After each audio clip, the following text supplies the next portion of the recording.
Hello friends, আমি জানি সজনে ডাঁটার নাম শুনলেই সবাই নাক সিটকাতে শুরু করে। কারণ হলো এরকম দিনটা এলেই এই হারে সজনে ডাঁটার সবজি খাওয়া হয়েছে, এটা খেতে খেতে মনে হয় যেন মুখ একবারে পানসে হয়ে গেছে। কিন্তু এই সবজিটাই যখন নিজের বাড়িতে ধরে তখন সেটা পাড়ার মধ্যে কিনা আলাদা একটা মজা আছে।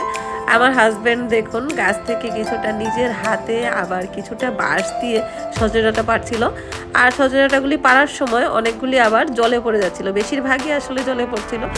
তাই বড়শি দিয়ে লুকে মাছ ধরে সেই বড়শি দিয়েই কিনা আমার হাজব্যান্ড জল থেকে আস্তে আস্তে সজনে ডাঁটা তোলার চেষ্টা করছিল। এবং অনেক ঘাম ঝরানোর পরও যে সজনে ডাঁটাগুলো আমার হাজব্যান্ড জল থেকে তুলতে ব্যর্থ হলো, সেগুলো পরে আমার মা এসে জল থেকে হাতে বেছে বেছে একটা একটা করে ওনাকে তুলে গিফট করলো। আমরা কিন্তু বেশ অনেকগুলো সজনে ডাঁটাই পেরেছিলাম। এই সবগুলো সজনে ডাঁটা কালেক্ট করে এক জায়গায় দেখুন কতগুলি হয়েছে। সে সবগুলো নিয়েই আমরা আসলে চলে এসেছিলাম আগরতলায়। আর আগরতলায় নিজের বাড়িতে এসে সজনে ডাঁটাগুলো কাটার জন্য আমি বসে পড়েছিলাম। কারণ সজনে ডাঁটা যদি আপনি সঙ্গে সঙ্গে না কাটেন, তারপর আস্তে আস্তে শুকিয়ে গেলে চামড়া ঠিকভাবে উঠে না। আর ঠিকভাবে চামড়া উঠিয়ে রান্না করতে না পারলে সজনে ডাঁটাটা খেয়েও মজা লাগে না। আর আমি তো সজনে ডাঁটা রান্না করার জন্য এরকম ছোট আলু সিদ্ধ করে নিয়েছিলাম।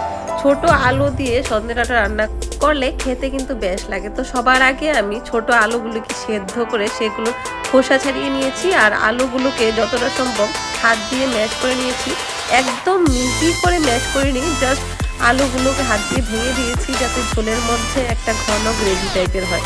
আর যে সজনে ডাঁটাগুলো কেটে রেখেছিলাম সেগুলোকে ধুয়ে সেদ্ধ করার জন্য বসিয়ে দিয়েছি। হালকা একটু সেদ্ধ না করলে তরকারিতে সজনে ডাঁটাটা খেতে ভালো লাগে না। সেদ্ধ করতে বসিয়ে আমি ওই দিকটায় চলে গেলাম গাছ থেকে কাঁচা লঙ্কা পাড়তে।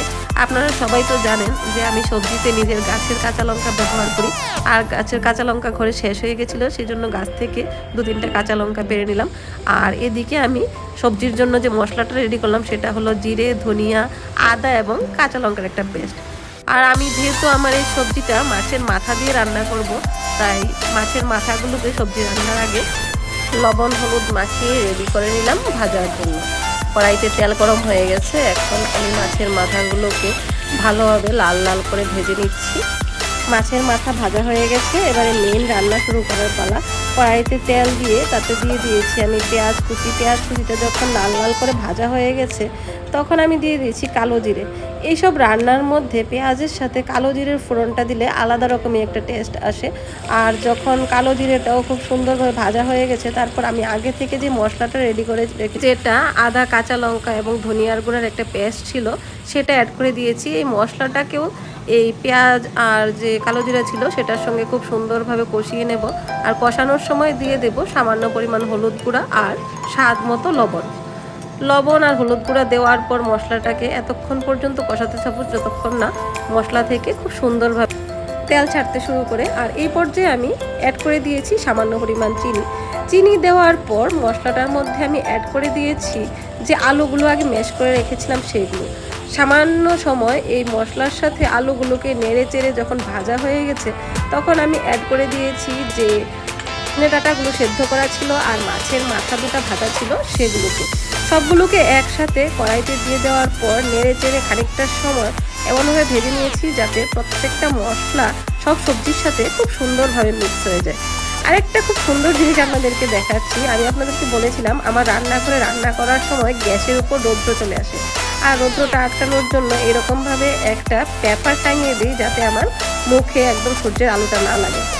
আর আপনাদের সাথে কথা বলতে বলতে কিন্তু সবজিটা ভাজা হয়ে গেছে। এই পর্যায়ে আমি সবজির মধ্যে অ্যাড করে দিচ্ছি সামান্য পরিমাণ গরম জল। এরপর আর কি সামান্য সময় সেদ্ধ হতে দিলেই কিন্তু আমাদের সজনে ডাঁটার সুস্বাদু একটা সবজি রেডি হয়ে যাবে। যতই আপনার এসব সবজি খেতে খেতে একদম বিতৃষ্ণা হয়ে যাক না কেন, মাঝে মধ্যে কিন্তু এরকম সবজিগুলো খেতে ভালোই লাগে। আর সেটা যদি হয় নিজের বাড়ির সজনে ডাঁটা, তবে তো আরও ভালো লাগে। সম্পূর্ণ রেসিপিতে পাশে থাকার জন্য সবাইকে অনেক অনেক ধন্যবাদ।